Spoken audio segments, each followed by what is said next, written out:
The reading we've taken is from very early in the Bible, and we saw it was all about the opposite of war.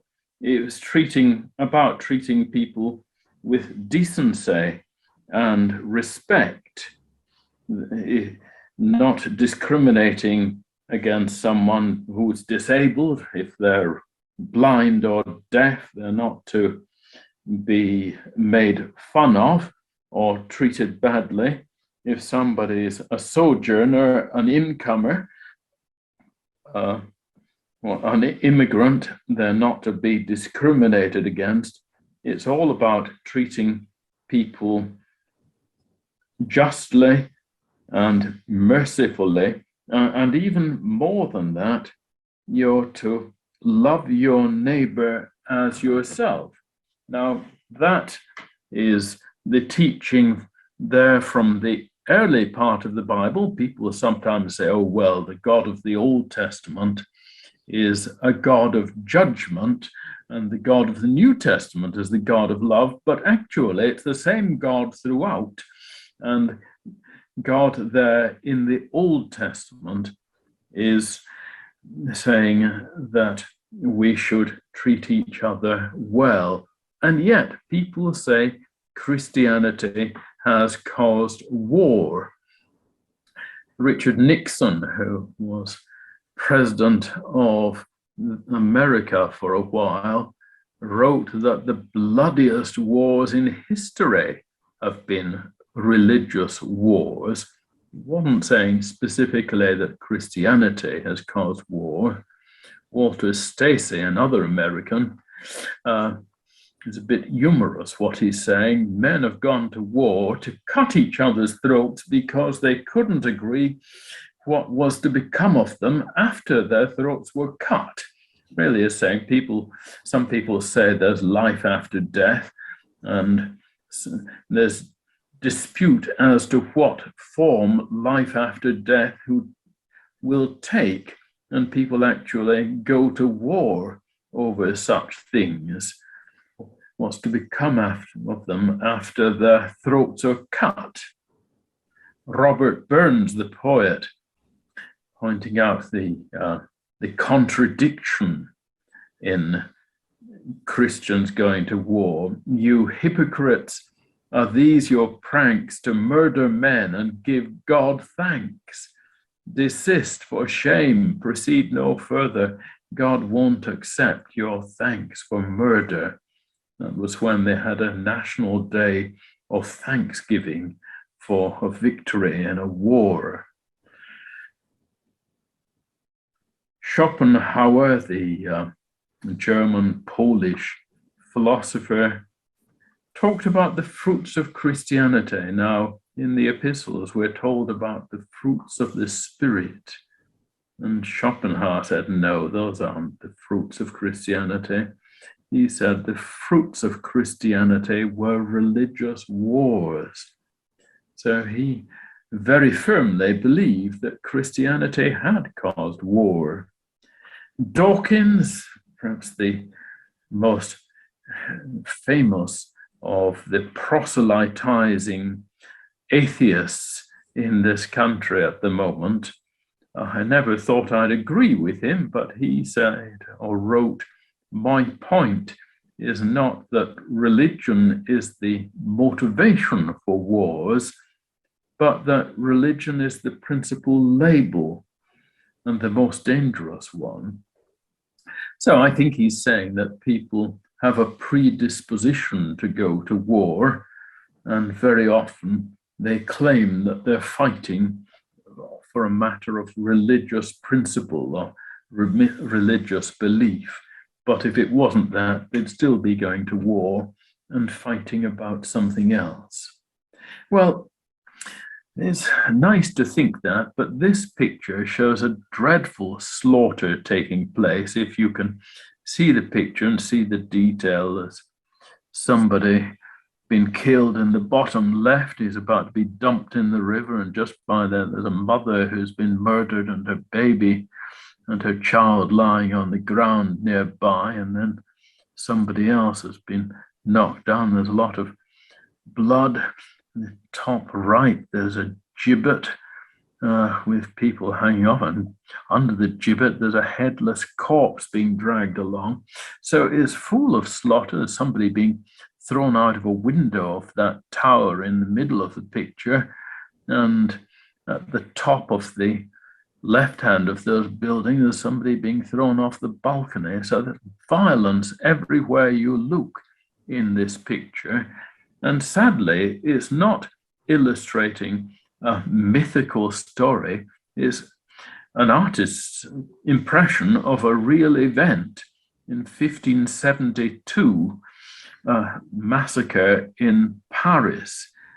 And it depends who you listen to as to how many people were actually massacred, murdered that day.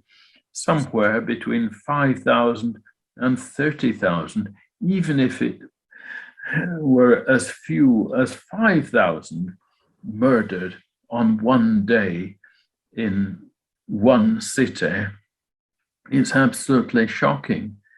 And it was in the purported cause of religion. It was, on this occasion, it was Catholics who were massacring Protestants, but sometimes, of course, it was the other way. So two groups, both claiming to be Christian, were massacring each other, allegedly, in the cause of Christianity. So one can understand why Schopenhauer made his claim. And looking at history, there have been religious wars, lots of them. There were the Crusades, which went on for, 200 years. And again, depending on whom you listen to, somewhere between 1 and 3 million people killed. And that was Islam versus Christianity. And moving on 300 years, we come to the French religious wars, which went on 30 years or so, and included that Bartholomew's Day massacre, Protestants versus Catholics, and perhaps as many as 4 million people killed in those, in France. And moving on another 100 years or 110, 120 years, again, Protestants against Catholics in the 30 Years' War, and perhaps as many as 11 million people killed. All a very long time ago. Have we moved on since then? 20th century, the Nigerian Civil War, again, Islam against Christianity, up to 3 million people killed. It's pretty bleak. Move on a bit further, the Lebanese Civil War towards the end of the 20th century. That was two different kinds of Muslims fighting against each other, perhaps 250,000 people killed, and even spilling over into the 21st century.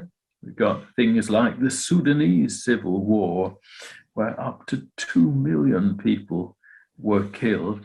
So we cannot deny that there have been wars in the name of religion, not always Christianity, but often involving people who claimed to be Christian, and terrible atrocities have been carried out in the name of the religions, in the name of Christianity.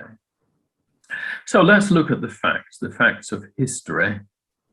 There have been wars, as we've seen, between Muslims and Christians, between different kinds of Muslims, between different kinds of Christians, so-called, but whoever's fighting, they've caused trouble, they've caused war, they've caused suffering.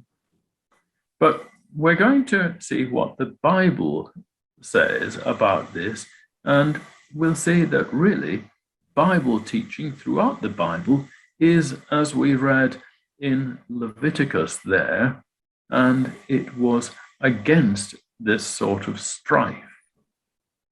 We'll see that in the first few centuries of Christianity, at the beginning of Christianity, it wasn't so, but soon politicians took control of the church and they changed the beliefs and practices of Christianity. They took control of the religion, but they modified it. So it wasn't the original religion that Jesus taught, that was taught in the Bible, but it was modified for their own purposes by the leaders, by politicians and others.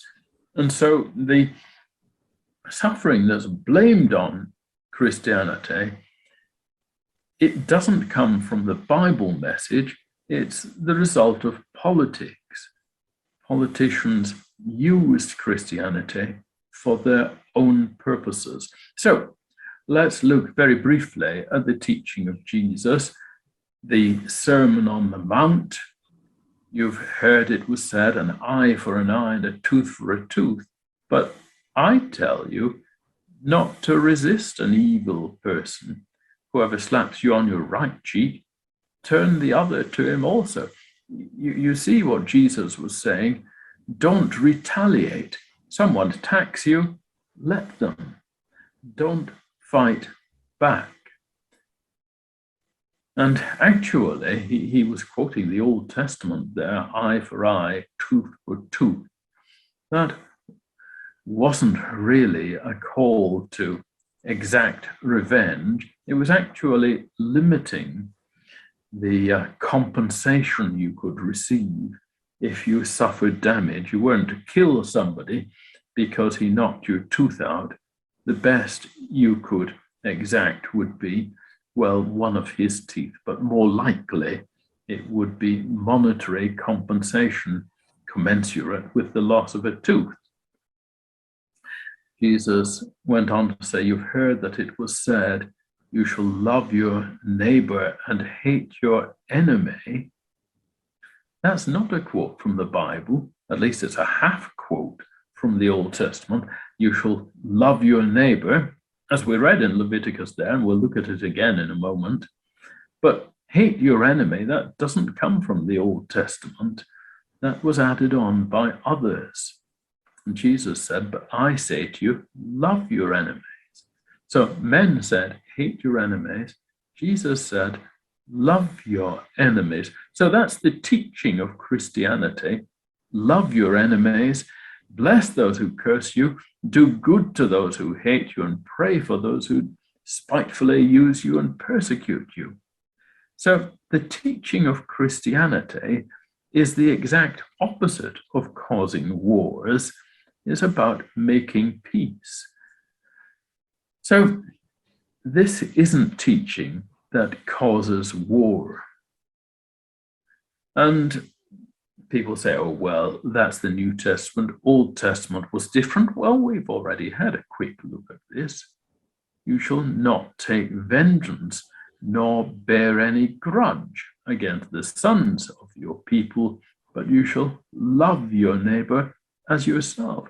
Love your neighbor as much as you love yourself. That was the Old Testament teaching in Leviticus 19, which we read with Andy at the start of the meeting. That doesn't cause war. Again, from the Old Testament, how you should treat your enemy, how you should do the decent thing by him. If you meet your enemy's ox or his donkey wandering away, your enemy's animals have escaped, you should surely return it to him. If you see the donkey of one who hates you lying helpless under its load, you shall refrain from leaving it to him. You shall surely release it with him.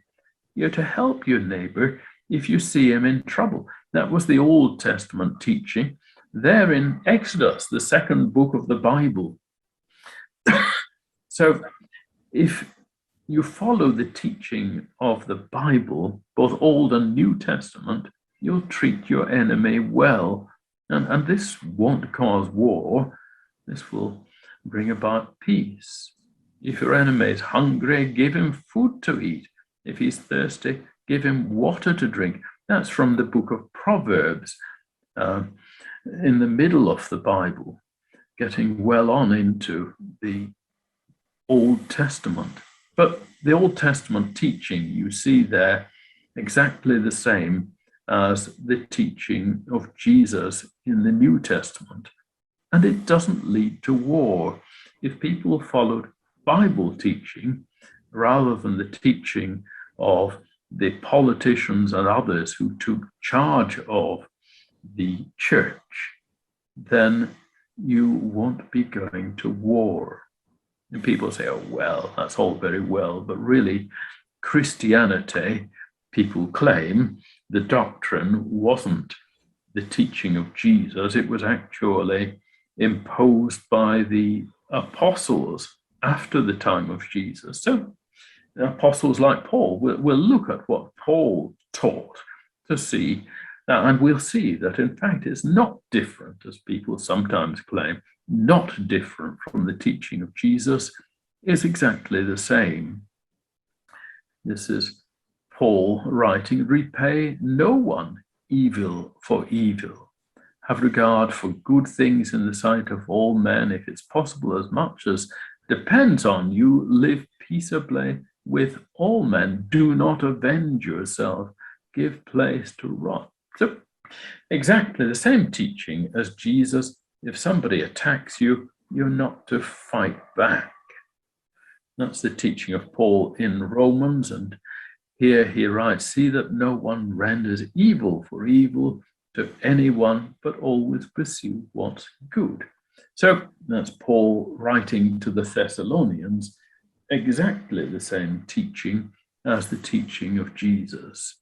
And Paul wasn't the only writer of epistles in the New Testament, though he wrote more than anybody else, I think more than the others put together. But we see here, this is Peter. He writes, finally, all of you, be of one mind, having compassion for one another. Love as brothers, be tender-hearted, courteous, not returning evil for evil or reviling for reviling, but on the contrary, blessing. So, people who argue that the apostles taught something different from Jesus are wrong. People who taught that Jesus taught of a different God from the God of the Old Testament, they're wrong. It's one God, one teaching throughout the Bible. So, to summarize, Jesus taught and the apostles taught that we should, if we follow Jesus, we should show love to everyone, even our enemies, our natural enemies. We should live peacefully. We shouldn't fight back when we're attacked.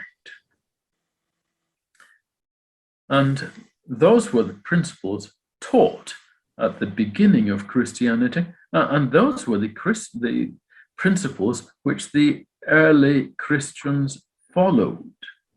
But sadly, people gained control of the church, appointed themselves as leaders, and they changed the message of Christianity. Now, going back to the origins of Christianity, of course, it takes its name from Jesus, the Christ. Christ was his title. It means the one who was anointed to be king. We read in Mark's Gospel, Pilate again said to them, what shall I do with the man you call the King of the Jews? They cried again, crucify him. Pilate said to them, why, what evil has he done? But they shouted all the more, crucify him.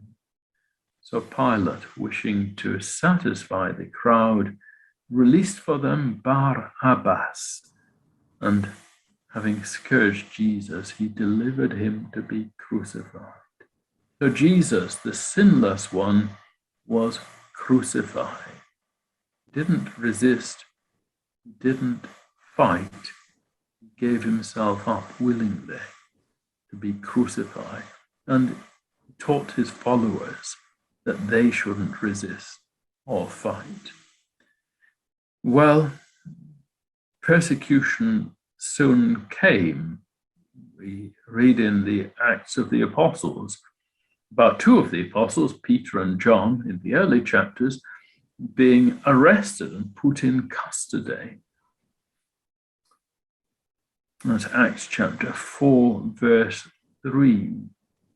They were put in the cells overnight, and when they had called in the apostles the following morning, they beat them and charged them not to speak in the name of Jesus, and they let them go. So the apostles suffered hardship, but they put up with it. They didn't protest. They didn't fight back. They didn't resist, because they were following the teaching of Jesus, and that was that we shouldn't resist. We should love our enemies. We shouldn't fight back. We read about the same happening to the Apostle Paul. Jews came from Antioch and Iconium. This would be at Lystra.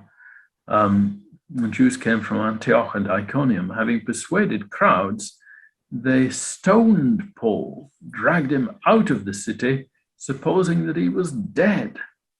Now, the Apostle Paul, who taught to love enemies, he experienced dreadful treatment from his enemies, yet he never fought back against them. A bit later on, Paul was brought to Jerusalem, or came to Jerusalem, and he was attacked by a mob. He asked for permission to speak to them when the Romans intervened. Up to this word, they listened to him. Then they raised their voices and said, "Away with such a fellow from the earth. He shouldn't be allowed to live." They were out to kill him, out to kill the Apostle Paul, yet he still didn't resist or fight back against them. Towards the end of the New Testament, in the first epistle of John, we read, "Whoever doesn't know God, because God is love." So from beginning to end of the Bible, we get the same message, that we're to love God and show our love for God by loving one another and loving our neighbor, even loving our enemies. Now, that's the teaching of Christianity throughout the Bible. So why is Christianity blamed for so much trouble? Why are people claiming to be Christians going out and fighting in the name of Christianity, as we've seen? Something's gone wrong. So what is it that's gone wrong? Well, here's a quotation from a history book, World History, by Geddes and Grosset. They wrote, "Constantine accepted the new faith," that's Christianity. "Emperor worship may now have ceased," because Constantine was a Roman. The Romans worshipped many gods, but the Roman emperors tended to announce that they themselves were gods, and the people had to worship the emperor. Temples were built to the emperors. People had to worship the emperor there, but that ceased when Constantine decided that there should be a single religion throughout the Roman Empire, and she chose Christianity. So emperor worship ceased. But even a Christian emperor could not shed the concept that he was the fountain of religion. He, Constantine, declared himself to be the 13th apostle.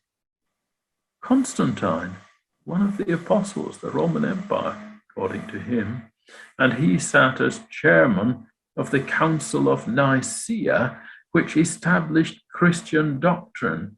So he convened a conference to decide upon the doctrines of the Christian church. Instead of going to the Bible for doctrine, they held a big meeting presided over by the Roman emperor, who called himself the 13th apostle. So it was he who decided the doctrines of the church, and he would change all the ones that weren't convenient for the Roman Empire. It had to be popular and populist. It had to be acceptable to all the people around his empire. Christianity was fine, but it needed a bit of tweaking. And so Constantine called the Council of Nicaea to tweak the doctrines of the Christian church, to drop the ones that he didn't like. This set a precedent for the control of the church by the state. So the historians are saying that politicians took charge of the church and took charge of Christian doctrine. And this was the pattern for the future. In the same book, the emperor maintained Constantine's position at the head of the church. Patriarchs, bishops, and priests lay under his power. Emperors decided doctrine and mercilessly persecuted many of their subjects who held heretical beliefs. Now, if you didn't agree with the emperor, if you held out for the teaching of the Bible, then you were liable to be persecuted because the emperor said so. So beliefs were guided by politicians. And this is from the Times Atlas of World History. Meanwhile, important decisions, particularly the definition of doctrine, were made by the assembled clergy. Theoretically, these councils represented the voice of the church. But in practice, Christianity, as the state religion, was often subject to imperial constraint. So it was the emperor who was ultimately in charge by that time of deciding the doctrine of the church. This is a different history book. Somebody called Lynch, writing about the medieval church, he wrote, Constantine and his successors discovered that religious unity was difficult to achieve. They were repeatedly drawn by personal conviction and by political necessity to try to preserve the unity of Catholic Christianity, especially when serious disputes broke out in the 4th and 5th centuries concerning the nature of Christ, the nature of the Trinity. So it was personal conviction and political necessity which were taking over, and decisions on what the church should teach weren't based upon the Bible, but upon political necessity, the personal convictions of the people in charge, not what the Bible said. And that's how Trinity came to be introduced to as the official doctrine of the established church, because it was the personal conviction or political necessity to keep the peace. It would be acceptable to more people if the Bible were ignored and this doctrine were introduced. This is Encyclopedia Britannica. Origen, a 3rd century theologian, argued that the millennium should be interpreted allegorically. Others attempted to eliminate revelation from the canon of Scripture altogether. When Christianity became the official state religion, it was pushed to the very margins of acceptable Christian thought. The church didn't really see any need for the book of Revelation, so let's forget it. So moving on, half a millennium to the time of Pope Gregory, a lovely photograph of him. Well, it's the only picture I could find of him. This is 1075. So we've moved on to the second millennium. Pope Gregory, writing Dictatus Papae, he believed he had the ultimate authority, that he, the Pope alone, could use imperial insignia, the emperor's insignia, that he could depose emperors, that he himself could not be charged by anyone. So by that time, it was the Pope who was supreme. Really, he'd taken over from the emperor. It was the princes of the church who were now in charge of Christian doctrine. The church was taking over the state rather than the state taking over the church. Was that a good thing? Well, the sad thing is it wasn't, because neither the state nor the princes of the church followed Bible doctrine. Geddes and Grosset, again in their history book, the Pope declared that Christian kings had a right to conquer heathen lands. Some Catholic friars and later Jesuits did identify with the cause of the native people, but even their mission stations were instruments of colonial control. And in 1095, the Byzantine emperor appealed to the Pope for assistance against the Turks. The Pope answered the call by preaching a holy war. Now that's significant, isn't it? A holy war. The Bible principle, you remember, had been non-aggression, loving your enemy, not fighting back when he attacked you. But the Pope found that inconvenient, so he set that aside and he preached the need for holy wars. So we had holy wars. We had the Crusades. And this list is all specific to Christianity. The Crusades are trying to eject the Muslims and recover the Holy Land. Then the Reformation, that was between Protestants and Catholics. We had the wars. We had Henry VIII. He didn't exactly have a reformation. He fell out because the Pope wouldn't allow him to divorce his wife. So he set up a new church with himself as Pope. But he then persecuted the Catholics ruthlessly. And over the centuries, we had wars between Catholics and Protestants. When this country, after the death of Queen Mary, who was Catholic, when Queen Elizabeth became Queen, the Spanish objected to Britain becoming a Protestant country. They launched their armada to try to restore Catholicism. When the Protestant king James VI became King of England in 1603, the Catholics were incensed, and so they tried to blow him up with the gunpowder plot. So that was Catholic against Protestant. And in recent times, the troubles in Ireland have been painted as Catholics against Protestants, Protestants against Catholics.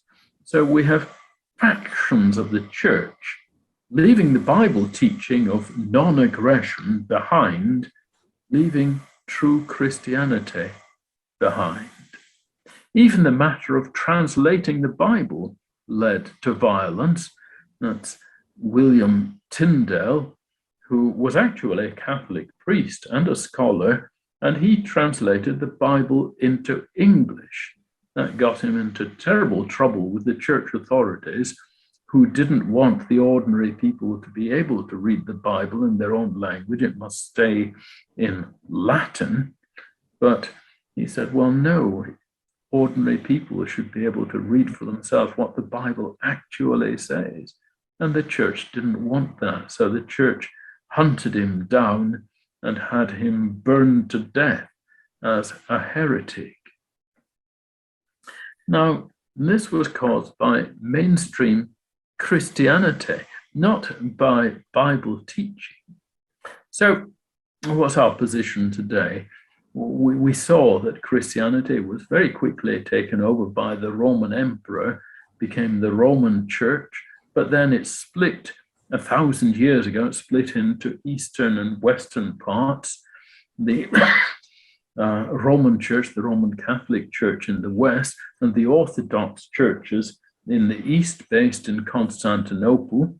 And then 1448, they themselves split into the Greek and the Russian Orthodox churches. And at much the same time, we had the split in the Western Church between the Catholics and the Protestants. We had the Reformation.